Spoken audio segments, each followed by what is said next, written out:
नारा लगाते रहिए आप लोग, राहुल राहुल राहुल। बहुत सम्मान के साथ मैं राहुल जी को आमंत्रित करता हूं, आए हम सबको संबोधित करें आदरणीय राहुल गांधी जी।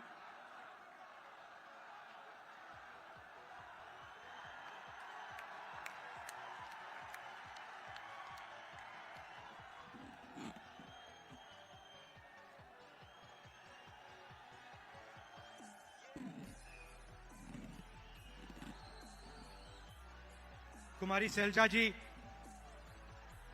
भूपेश बघेल जी, टीएस सिंहदेव जी, चरणदास महंत जी, कामराज साहू जी,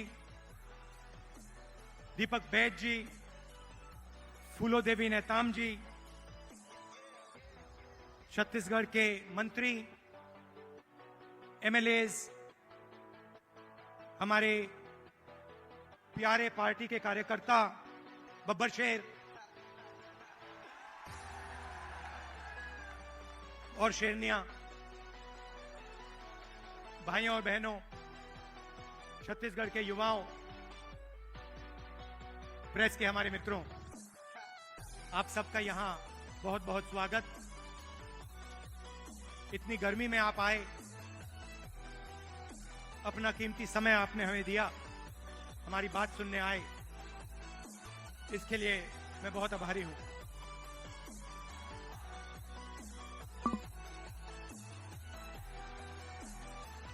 कुछ ही महीने पहले कर्नाटक में चुनाव हुआ। एक तरफ बीजेपी और उनकी विचारधारा, दूसरी तरफ कांग्रेस पार्टी, हमारी विचारधारा।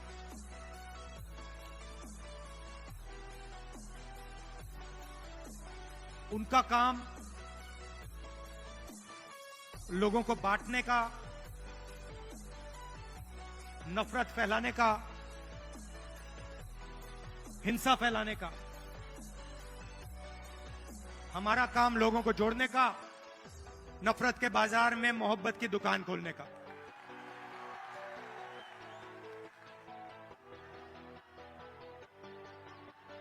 और कर्नाटक में हमने कहा, जैसे पहले हमने छत्तीसगढ़ में वायदे किए थे, किसानों को सही दाम देने का वायदा जो हमने पूरा किया, किसानों का कर्जा माफ किया, बिजली बिल हाफ किया, जैसे हमने यहां वायदे किए थे, वैसे ही हमने कर्नाटक में 5 वायदे किए। चुनाव से पहले बीजेपी के लोग हर बार वो कोई ना कोई नंबर निकाल देते हैं। कोई कहता है 230 सीट आएंगी, कोई कहता है 250 सीट आएंगी, मगर कर्नाटक में, कर्नाटक के हर गरीब व्यक्ति ने पूरा दम लगा के कांग्रेस पार्टी को जिताया। और वही यहां हुआ था। देखिए, एक बात मैं साफ करना चाहता हूं, बीजेपी और नरेंद्र मोदी जी हिंदुस्तान के 2-3 अरबपतियों के लिए काम करते हैं। नाम आप जानते हो। कुछ ही दिन पहले दुनिया के सबसे बड़े फाइनेंशियल अखबारों में अदानी जी के बारे में कहानी आई, आर्टिकल छपा। दुनिया के सबसे बड़े फाइनेंशियल न्यूज़पेपर में लिखा था, अदानी जी जो नरेंद्र मोदी जी के करीब हैं, उन्होंने हिंदुस्तान से हजारों करोड़ रुपया बाहर देशों में भेजा और उस पैसे से स्टॉक मार्केट में अपने शेयर्स का दाम बढ़ाया और उस पैसे से अदानी जी आपकी जो पूंजी है आपका जो इंफ्रास्ट्रक्चर है, आपके जो एयरपोर्ट हैं, सुना है अब रेलवे स्टेशन भी उनको दिए जाएंगे।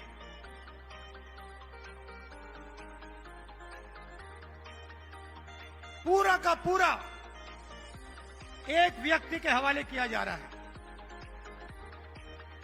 और मैं साफ कहना चाहता हूं कि चाहे वो कर्नाटक की सरकार हो, छत्तीसगढ़ की हो, राजस्थान की हो, हिमाचल की हो, और जो अभी आने वाली हैं तेलंगाना, मध्य प्रदेश, ये सारी की सारी सरकारें गरीबों की सरकारें होंगी, अदानी की सरकारें नहीं होंगी।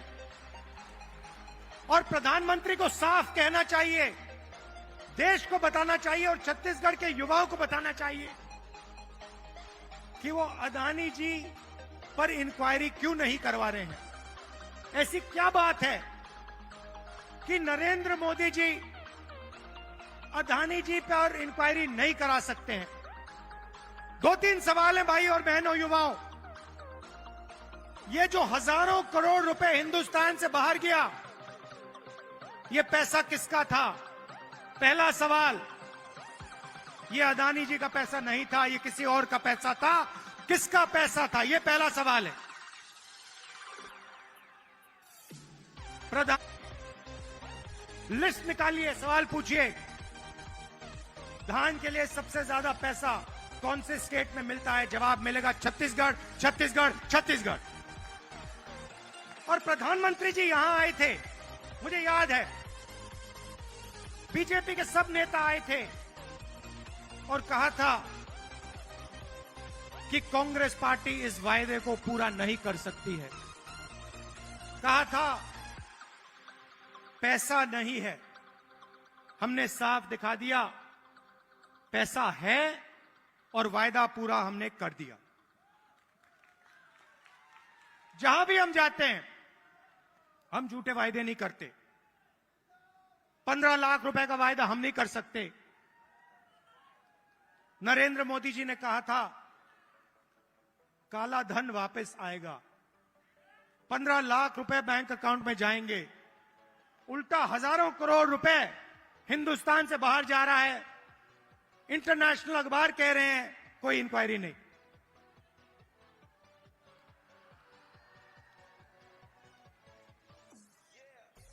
तो अब छत्तीसगढ़ के युवा जो हैं, आपकी बहुत बड़ी जिम्मेदारी है और हम चाहते हैं कि आप प्रदेश को चलाने में, राजनीति को चलाने में आगे आए। आपको पीछे नहीं रहना चाहिए। आपकी जो नई जनरेशन है, भविष्य आपका है। आने वाले समय में छत्तीसगढ़ आपका है और आपको आगे बढ़ना पड़ेगा। और इसीलिए हमने राजीव युवा क्लब आपके लिए बनाए हैं। हर क्लब को 1 लाख रुपए, 3 लाख युवाओं को क्लब में हमने जोड़ा है। और ये ऐसे नहीं जोड़ा है, मैं आपको साफ बताना चाहता हूं। हमने इसलिए जोड़ा है कि आप इस प्रदेश को चलाने में, इस प्रदेश को चलाने में आप भाग लें। और हम आपके लिए राजनीति के दरवाजे खोलना चाहते हैं कि कुछ ही सालों में आपके बीच में से छत्तीसगढ़ के एमएलए, प्रधान, नेता चुन के आए। इसलिए हमने यह काम किया है। 2-3 चीजें मैं और कहना चाहता हूं। जो हमारे आदिवासी भाई हैं, आपके लिए हमने पैसा कानून लाया, आपकी जमीन की रक्षा की। मैं आपसे एक बात कहना चाहता हूं। हम आदिवासी शब्द का प्रयोग करते हैं। आदिवासी का मतलब जो हिंदुस्तान के ओरिजिनल मालिक हैं। आदिवासी का मतलब इस देश की जो जमीन है, जो धरती है, उसके सबसे पहले आप मालिक थे। मतलब आपकी जमीन पर, जंगल पर, जल पर आपका हक बनता है। बीजेपी ने एक नया शब्द निकाला है, वनवासी। इस शब्द का बिल्कुल दूसरा मतलब है। हम चाहते हैं कि आदिवासी युवा जो भी सपना देखना चाहें, देखें और उस सपने को पूरा करें। डॉक्टर बनना है, इंजीनियर बनना है, बिजनेस चालू करना है, लॉयर बनना है, जज बनना है, मैन्युफैक्चरिंग यूनिट शुरू करना है, सब चीजों में आपको शामिल होना चाहिए। वो चाहते हैं कि आप जंगल में ही रहें, आप जंगल के बाहर ना आए। शब्द के पीछे सोच है भाई और बहनों। उनका कहना है कि आप पहले हिंदुस्तान के मालिक नहीं थे, आप जंगल में रहते थे और आपको जंगल में रहना चाहिए। हम कहते नहीं, जंगल का हक, जमीन का हक, जल का हक आपको मिलना चाहिए। मगर जो भी आप सपना देखना चाहते हो, जहां भी आप जाना चाहते हो, वो सपना आपके लिए पूरा होना चाहिए। यह फर्क है विचारधारा में।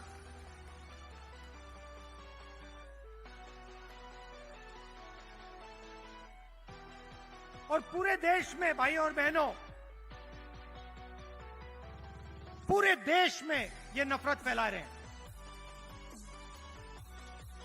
आदिवासियों को नया नाम दे देंगे, एक धर्म को दूसरे धर्म से लड़ा देंगे, एक भाषा को दूसरी भाषा से लड़ा देंगे, एक जात को दूसरी जात से लड़ा देंगे। उन्होंने कहा है, जहां भी ये नफरत फैलाते हैं, चाहे वो मणिपुर हो, असम हो, कर्नाटक हो, जहां भी ये नफरत फैलाएंगे, कांग्रेस पार्टी के कार्यकर्ता वहां जाकर मोहब्बत फैलाएंगे। ये हमारा काम है, ये हमारी जिम्मेदारी है। आप देखिए, भारत जोड़ो यात्रा का यही लक्ष्य था। कन्याकुमारी से हम शुरू हुए, श्रीनगर तक गए,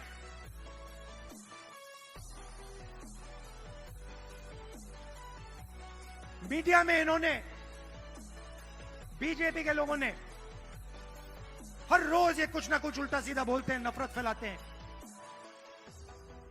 भारत जोड़ो यात्रा ने पूरे हिंदुस्तान को जोड़ने का काम किया।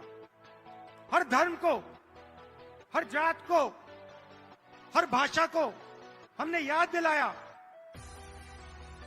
कि आप सबसे पहले हिंदुस्तानी हो और आप सबको एक साथ मिलकर, मोहब्बत के साथ, इज्जत के साथ रहना है। यह यात्रा का मैसेज था और यह बहुत गहरा मैसेज था, नया मैसेज नहीं था, बहुत पुराना मैसेज है। सदियों से यहां पे छत्तीसगढ़ में और बाकी प्रदेशों में लोगों ने यह मैसेज दिया है और यही कांग्रेस पार्टी का और हिंदुस्तान का डीएनए है। हम जोड़ते हैं, वो नफरत फैलाते हैं। हम किसानों के लिए, मजदूरों के लिए, छोटे व्यापारियों के लिए काम करते हैं, वो 2-3 अरबपतियों के लिए काम करते हैं। कुछ साल पहले मैंने बघेल जी से एक बात कही।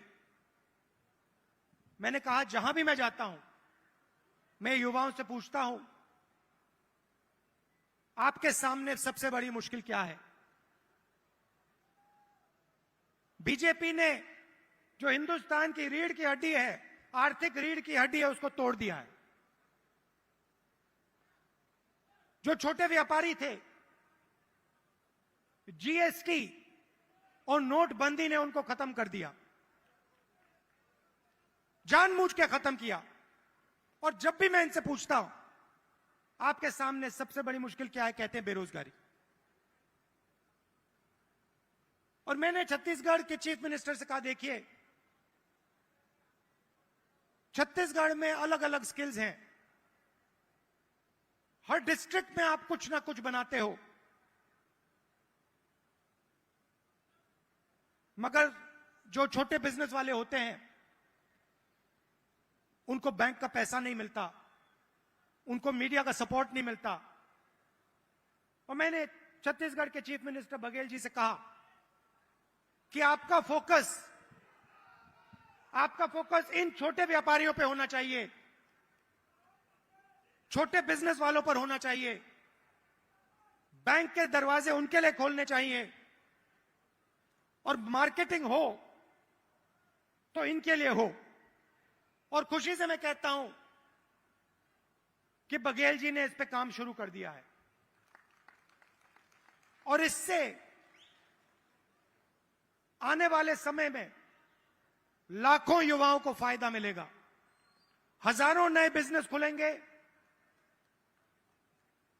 और लाखों युवाओं को रोजगार मिलेगा।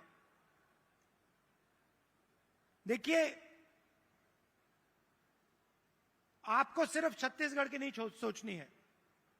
छत्तीसगढ़ हिंदुस्तान का सेंटर है। बंगाल से गुजरात कोई जाता है, छत्तीसगढ़ से निकलना पड़ता है। आप सेंटर लाइन पे हो और आपको देश का लॉजिस्टिकल सेंटर बनना चाहिए कि आप इंफ्रास्ट्रक्चर तैयार करिए, हिंदुस्तान का लॉजिस्टिकल सेंटर बने। जो भी माल बंगाल से गुजरात बाकी प्रदेशों में जाए वो यहां प्रोसेस हो, यहां से निकले, एयरपोर्ट से आप बाकी दुनिया को छत्तीसगढ़ से जोड़िए, सिर्फ हिंदुस्तान को नहीं, बाकी दुनिया को आप एयरपोर्ट से जोड़िए, छत्तीसगढ़ को जोड़िए, कि हमारे जो युवा हैं, छत्तीसगढ़ के जो प्रोडक्ट्स हैं वो पूरी दुनिया में जाएं, सिर्फ हिंदुस्तान में ना रहें। मुझे लगता है कि छत्तीसगढ़ की सरकार ने बहुत अच्छा, और आने वाले 5 सालों में भी यहां पे छत्तीसगढ़ की सरकार, कांग्रेस पार्टी की सरकार जबरदस्त काम करने जा रही है। कार्यकर्ताओं से मैं कहना चाहता हूं, आप हमारी रीढ़ की हड्डी हो। आपने हमें जिताया, राजस्थान में जिताया, कर्नाटक में जिताया, हिमाचल में जिताया, तेलंगाना में जिताओगे, फिर से छत्तीसगढ़ में जिताओगे, मध्य प्रदेश में जिताओगे, राजस्थान में जिताओगे।